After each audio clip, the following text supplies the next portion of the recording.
What's going on, guys? Happy Thanksgiving. It is bright and early, and I have a ton of work to do. We've got a really special car in that you're going to see more about here soon. But today I'm going to give you guys something you've been asking for, and I already know that there's going to be lots of differences of opinion on this one. I'm sure there's going to be some other tuners or more experienced DIY guys that are going to have differences of opinion here and say that I don't know what I'm talking about and this doesn't make any sense. So be it. But what we're going to get into today is we're going to build a timing table for the Holley Terminator X that is, about as close as we can get it, just kind of quickly, to what a stock Foxbody 5.0 mass air stick shift car would have done for timing. And I'm going to do some more videos where we're going to go through the same exercise, but we're going to base it off of what the automatic transmission cars did. And then we're going to take those in future videos and adapt those for a supercharged application or a turbo application. Again, this is going to be a real cookie cutter. This is not the perfect solution for everybody. I'm just trying to get you for right now closer to what Ford did and give you a better starting point, because what I've seen in the Holley Terminator maps that it kind of spits out of the box, these timing maps and fuel maps are awful. And they need a lot of attention, and I've seen situations where it's just going to be severely down on power, but not necessarily going to blow anything up. And I've seen other situations where it's like basically a guarantee this will blow your car up. You should not do it. So I want to kind of just talk through logically about some of this stuff. So going over to the Holley system for just a minute, Holley's timing has one large chart that's going to be based on KPA versus RPM, and we can put in whatever timing numbers we want. When we're using the 2D table, which I would encourage all of you to do, the 1D simple setup is not very good. So you always want to use 2D, but you do need to kind of know what you're targeting. So that's how there's a setup. It's a speed density. It's not based on a mass air meter, so we've got KPA, we've got RPM. And you have one table for everything. There is not like a separate table here for when you're at wide open throttle versus, part throttle versus idle. You have one timing table. And then if you turn on idle spark control in the Holley, then it will take sort of whatever numbers you have here for that particular RPM KPA, but then it kind of, modulates that up and down to try to help it, maintain RPMs. But it all starts with one table. And that's very different than what Ford did with the Foxbodies from the factory. So I'm going to go into that for a few minutes. If you already know about this, you can go and skip it and come back to the Holley stuff in a few. So going back over to what Ford did, we're going to show you the three different places: idle, part throttle, and full throttle. So starting at full throttle, this is what it does, just straight up. It's just based on RPMs. It assumes that if you're based on throttle position, full throttle, then it just uses this map based on whatever your RPMs are. And so the big thing I want to show you here is this region right here, from 2150 up to basically red line. So what you'll notice is that, Ford, from these very low RPMs, they ramp in a lot of timing, and they're starting from something really low. They're only at 8 degrees way down here. Ultimately, RPMs, you should never be wide throttle anyways, but not much timing. They ramp a lot in up to 1800 RPMs, where we're now at 18 degrees, 18 and a half. It ramps in a few more degrees up until 2600, and this is about where you'd really be starting a wide open throttle pull anyways. Usually shouldn't do that much below about 25 or 3 grand. But what you'll notice is that it doesn't just keep going up all the way through the RPM range. There's a dip right here. It kind of holds this pretty flat. It actually does go down slightly to 3500 RPMs. Then they start to ramp it all back in, and by 5000, you reach max total timing in this system, which is 26 degrees. And then from there, up through 6,000 or however far you take it up, it would just stay flat at 26. So this is the first part of this logic that we're going to go into. So jumping back over to the Holley, we are basically just going to look at this map and say this top, we'll call it the top 3 rows right here. And again, this one's scaled for naturally aspirated, and this right now is the base small block Ford in a tune that you can just open up from their predefined templates here. So let's take these top 3 rows and assume that that's our wide open throttle, and just set them all to sort of the same values for any given RPM. So right here, which is 5,000 RPMs, we had 26 degrees. for all of those. We know that they kept that same timing through the remainder of the RPM range. So all of that's going to be at 26. The next point down that they give us is 22 degrees at 3,500 RPMs. So 3,500 RPMs. So we'll throw these guys at 22. And then we're just going to have it blend in a straight line between these 2 points. So we'll highlight that region and fill row values. Okay, so that gives us kind of that part of the range. Okay, back over to Ford. Then they were at 22.5 degrees at 2,600 RPMs. So 2,600 RPMs, we'll just call it 2,500 just because of the way this one's scaled, is 22.5. And again, we're just going to blend from here to the last point that they gave us and fill in the row values. Okay, back to Ford. Then at 2150, they are at 21.5 degrees. So I'm going to call that 2,000 RPMs. Again, because it's just needing to be close enough. Blend between the two. Okay, down at 1,800 RPMs, they're at 18.5 degrees. So got those numbers in. And then at 1,000 RPMs, it is at 8 degrees.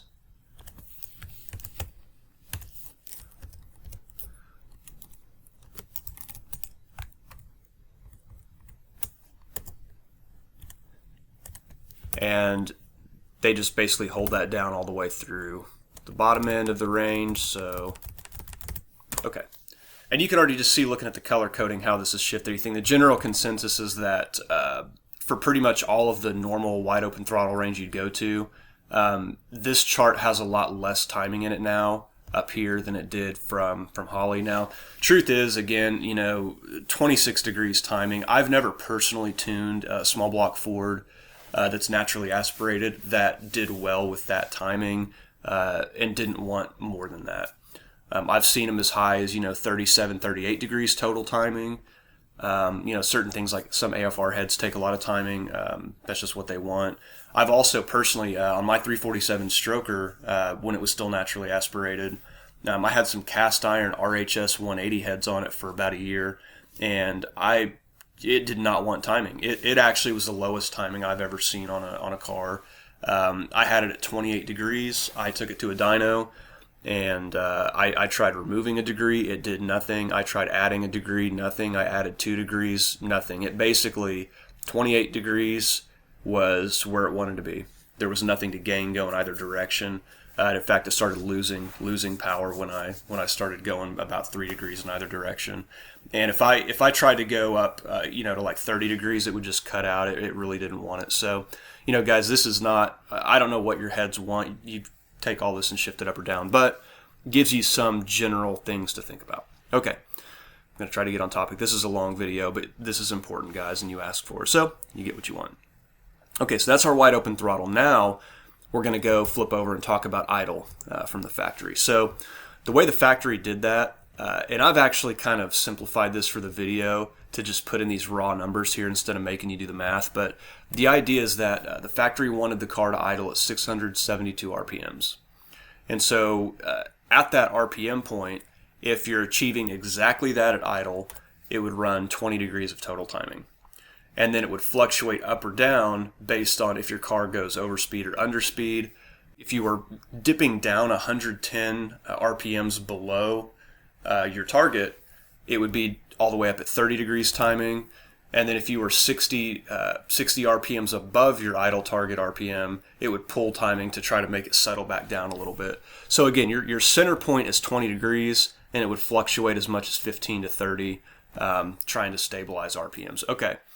So if we know that 20 is the set point, that's kind of the goal, then realistically you would want this stuff somewhere in here to be 20, wherever your idle is. And every cam is going to have different amounts of vacuum at idle. What your target RPMs are at idle, that's up to you. Most simple bolt-on cars end up somewhere between 700 and 900. for a stable idle. If it's a stock cam, you really could keep it right where the stock had it at 672, and you should be fine. But anyways, so we want to put in 20 degrees, and the question is, well, where do we put the 20? So the truth is, the only time your car is ever going to be sitting at such low RPMs is idle. When you first start the car, it'll be less, and it'll go right up into that range. Anytime you're driving the car, it's above that, even if you just barely tap the throttle. So you don't have to stress so much about kind of doing what they did in this basic chart, where they just sort of lock the timing all the way up and down the KPA for this kind of entire idle range, and there's really no variation there, because again, if you have idle spark turned on in the Holley tune elsewhere, it'll modulate to try to keep it where it needs to be. So you don't have to go like real old school where you're trying to account for, peaks and valleys in the KPA if you have a swinging idle or, something along those lines. You don't have to try to compensate and say, well, we better put more timing here and less timing here to try to perk it back up. Let the closed loop stuff do its job. Just stay focused here. So what I'm going to do here is let's just pretend this combo is going to idle at like, 750. What I would do is I would definitely take from the bottom of my map up until we get, probably about 150 RPM. So something about like this, maybe up to around 900 or 1,000. That would be a good place to just lock all that stuff at 20. And then I'm actually going to undo what Ford did up here, because again, you're never going to go wide open throttle at 700 RPMs. So I'm actually just going to take this same 20 degrees and just go ahead and take it the rest of the way up. But I at least got to kind of show you how Ford had it set. Okay. So that kind of gets our idle, that gets our wide open throttle, and now we have the bulk of the work to do. And the biggest observation I have of this timing map versus stock is that, number one, this Holley has way more timing out here. Now, it's not necessarily a bad thing, but I'm kind of a firm believer in working with stick shift cars and trying to not break weaker transmissions like a T5. So what Ford did is they actually pull a bunch of timing down here. So if you go wide open throttle and then you kind of go between shifts and then nail it again, they down in these lower right areas they have it way down, and that's really, I think, there just to protect transmissions more than anything else. But you're not really going to lose power per se by lowering this timing, because you're going to be out of this range so fast when you bang the next gear, you'll pop right back up into these top cells. So there's really no power loss to be had here. So this I think of as more about transmission protection.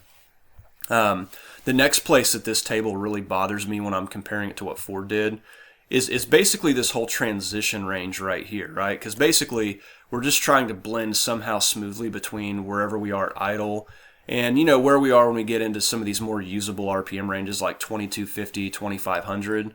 So even if this kind of was what it needed to be and what this needed to be, this is not a scenario where just straight line blending everything across makes sense. And to be honest, their timing down here is really low. So let me just kind of show you how low some of this is. So let's go to the basically just the main spark table. This is what Ford used for part throttle, just to kind of simplify things. And let's just take a quick analysis. So this is not a speed density system, you have to remember. So I'll just kind of give you guys some guidance here. At idle, the car is usually from a load perspective, which is this axis. It's usually around 20. Usually around 20 load at idle. Wide open throttle on these cars, depending on RPM, is usually somewhere between 75 and 85. When you are, so let's say you're driving and then you let off the gas, so you're decelerating, but you're still in gear where you have kind of peak vacuum. That's about the only way you can get it down into these 5 and 10 load areas. You just have to decel in gear to do that. If you decel in neutral, you're still going to be up probably closer to the 20 row. When you're cruising and just kind of real light throttle, steady state, you're going to be in this 30 range most likely, and kind of fluctuating between 20, 40. 60 is, reasonably heavy acceleration, not full throttle, but that's, about as far as you can go before it would go on ahead and get into full throttle. And look how high some of these timing numbers are here. Down in this range, you've got a lot of 35, 36, 37, 38. it'll take a lot of timing, and in fact it'll take a lot more than this with most aluminum heads and things that you see nowadays. But it'll take lots of timing down here. You'll notice even in these really low RPM ranges, you notice there's a lot of timing. You know, up until you start to get into really heavy load where you start to kind of lug the motor, and then the timing drops way down up here. But through this range, again, we're seeing numbers in the high 20s and low 30s, and well into the mid 30s as we get into 1100 RPMs. And if we look at, say, 700 to, let's look up to 1300 RPMs here, kind of like this range, look how low all the timing is. The highest timing it has anywhere in here is like 20 degrees. Highest we see in here is like getting well into the 30s. So this is the thing that you're going to notice here, difference between Ford's map and this base Holley one without modifications, is that it's going to feel kind of like a turd when you're coming off idle and just trying to sort of get the car moving. It's just going to be really, really sluggish through here, and it should take a lot more timing. So this is somewhere where we're going to really bring that up a little bit. And then these cruise areas right here again. So like when you're cruising at 2,000 to 2,500 RPMs, you're probably hanging out in here, 38 degrees. If you look at 2,000 to 2,500 RPMs here, again, you see just a lot less overall timing. You see as low as the 25s, and it gets up to about 34, but you have a lot of this area here where it seems like they're still trying to blend from idle well out in here until you get to like 3,000 RPM, so they leave this really weak through here. So what I'm going to do is we're going to just focus on 2,000 RPMs first, and I'm going to go ahead and just we'll kind of smooth this out a little bit, but let's just say from here down kind of averages out to about 36. So what I'm going to do is I'm going to go to the very bottom here, set this at 36, and I'm going to copy this up quite a ways, because when you're cruising, you'll be, you know, well up into this kPa, probably getting up, you know, it depends on the cam and everything else, but, you know, probably well up into some of these areas right here.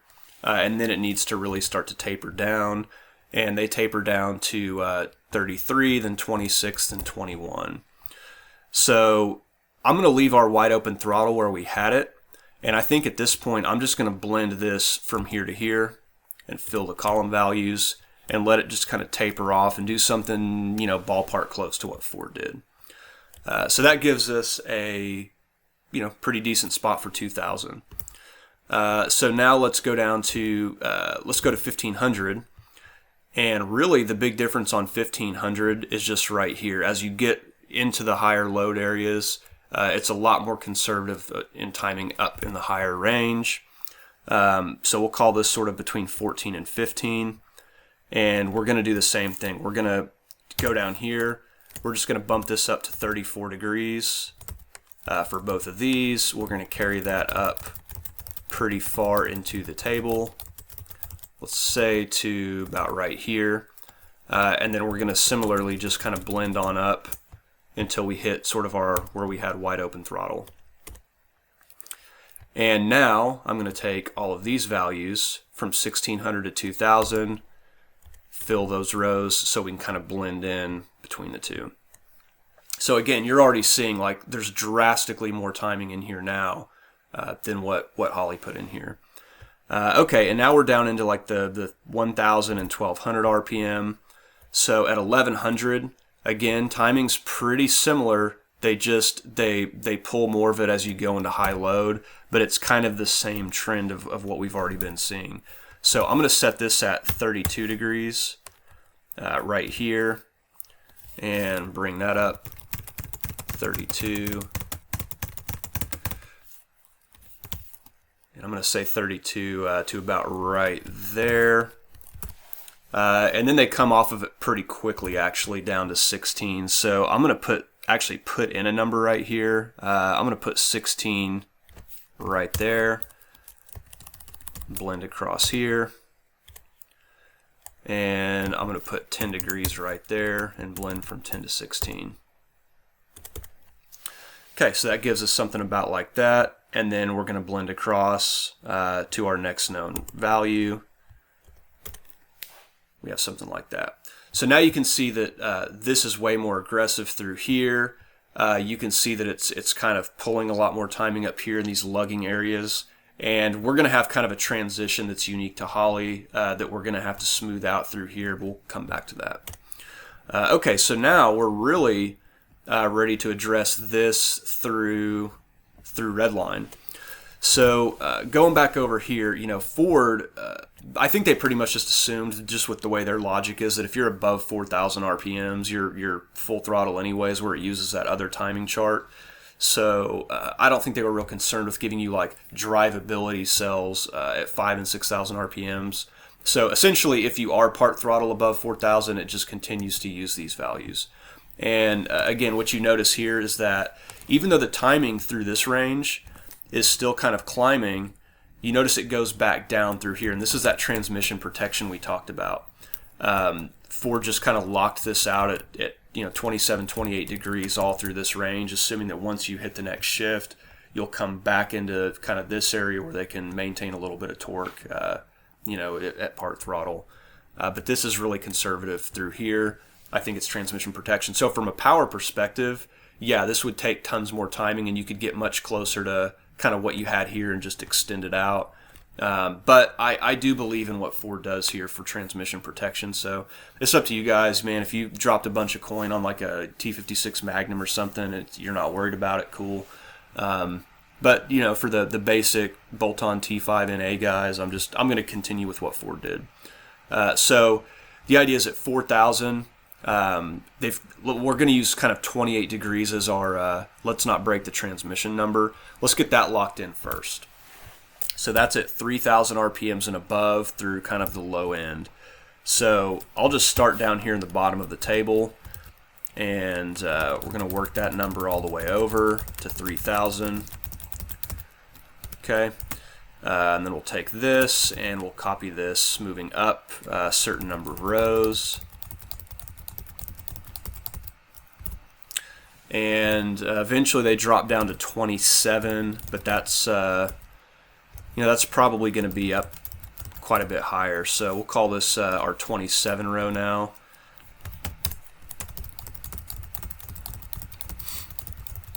There's faster ways to do this, but you get the idea. That should be good. And then I'm going to just take these numbers again, because we have to sort of blend between these two sets of logic in one table. I'm just going to take these numbers and blend it up the rest of the way. So go from here to here, fill column values. Now that's kind of blended in. And that leaves us with needing to do some work in these kind of more moderate RPM ranges. So really this kind of centering on this 2,500. So again, there's a lot of timing down here. It hasn't been pulled yet for transmission protection. So if you look kind of in this range, I think it's safe to say we could just blend from this number to our 28 degrees without a whole lot of stress about it, at least for these bottom cells. So let's do that up until we get to about right here. So from here to here, we filled in those row values, and then we can, probably realistically at this point, just kind of do the same thing here. And then we just have some smoothing work to do, and then some other kind of modifications. Now, one of the places where I kind of do disagree with the way this is laying out here is that, again, because this is speed density and Ford was mass air. These load calculations here become a lot more linear for Ford. So if you're like decelerating, this isn't going to change a whole lot as you go down in the RPMs. However, this does, because when this is based on vacuum, let's say like you do a pull up to like 4,000 RPMs and then you just let off the throttle and you coast in gear. Well, at higher RPMs coasting in gear, you'll have a ton of vacuum. So you'll be in these very lowest cells down here. But as the RPMs come down, you're going to start to creep up in these cells, because even though you're still just decelerating in gear, you have less vacuum. So your KPA is going to start to slowly climb as you go up.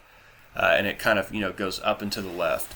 So the reason I'm bringing that to your attention is I would also encourage some more timing down here. This is where Ford went a little bit light. So I think in this, all the way from 2,000 to 3,000 for that deceleration stuff, you can have way more timing safely, realistically. And you should kind of bias that timing up and to the left a little bit. So here's what I mean by that. So let's go ahead and set this to, we're going to set this to 36 all the way up to 3,000 RPMs. And we're going to just bring that value up. And there we go. So we're going to bring that value up, and then what I'm going to do is I'm going to shift a few of these numbers over here. So I'm going to bring these back down a little bit just to smooth some things out. So I'm going to bring this down to 33 degrees and kind of blend that up. And I'm going to bring this down through here. And now blend these back across. Okay, so now you can see that there's a little bit of shading going on here. Just get my numbers lined up. Okay, there we go.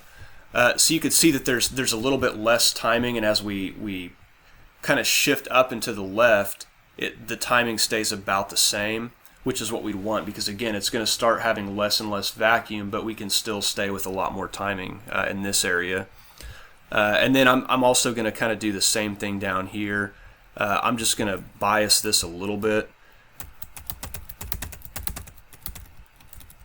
and just bring a little bit more of the timing up here to create more of a, we'll call it sort of a heat zone, if you will. So take all this and bring it up a little bit more. And something about like that. It's not perfect, but it's again, we're just trying to stay kind of close to what Ford did. And then we've got our transition area here that's still really, it doesn't look particularly good right now. So what I would recommend we do at this point is that we take this area right here. So when we were locked at 20, I'm going to go over here to the cell, where we first started to go up from 20, and this is kind of a key area. And I want to keep this where it's at, but I want to focus on this range right here. So what I think we can probably do is just take this and just kind of smooth it out, maybe from around right here. Fill the row values to kind of give us a little bit of a better blend, and then bring it up to around here. And that gives us a little bit of a smoother blend. Again, it's not perfect, but it's a little bit smoother. And then really in here, at this point, I'd say if we take all of this and just do a smooth selected, starts to look decent enough to use, I would say. And then I'm just going to take this value and go ahead and bring this down the rest of the way. And it's important, though, that you not jack with these numbers when you start to get too close to idle. If you're within about 100 RPMs of where your target idle is, so remember we're pretending right now that it's going to be 750, so we're not quite that close, but I wouldn't do this in the 800 row, because then you're going to kind of cause it to constantly swing back and forth between two cells, and it'll be up 4 degrees, down 4 degrees, and that kind of deal. Okay, so this kind of gets us closer here. And then again, I'm going to take this and kind of blend this downward rather than getting quite as aggressive with this transmission protection that Ford did. I'm going to take this up to, I'm going to blend it to about 4,500. So there's just a little bit of a smoother transition there. Easier to look at, to be honest. It's just not quite as aggressive. I'm going to copy that same logic. We're going to bring that up a ways. And then I'm going to go ahead and blend from here and give it something about like that. So that starts to make this a little less, a little less choppy trying to go through that transition. And then I'm going to go ahead and bring up these cells a few more. and then I'm just going to smooth all this out. Okay. So at this point, what I'm going to do is I'm going to smooth the entire table except idle. So I'm just going to go from right here, and actually I am going to go ahead and smooth this out manually real quick. I lied to you. Okay, and now let's go ahead and take this whole thing and smooth select it on that.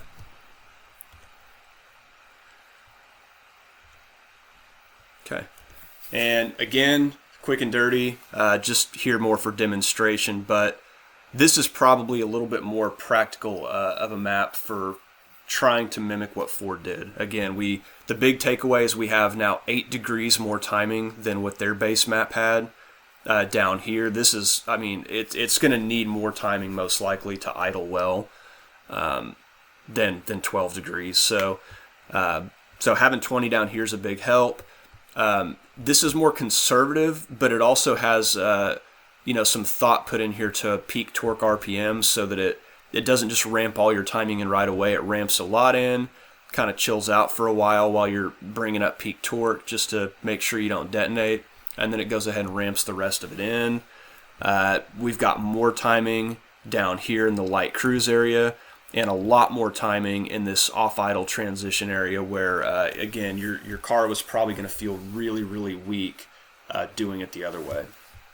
So, again, guys, this is not perfect. I would personally do a number of other things to this, but man, this should be a whole lot closer out of the box to something that's drivable and feels better than what that base map did. And again, I'm gonna put some kind of more fine touches on this, and I'll make this available to you guys for download at some point.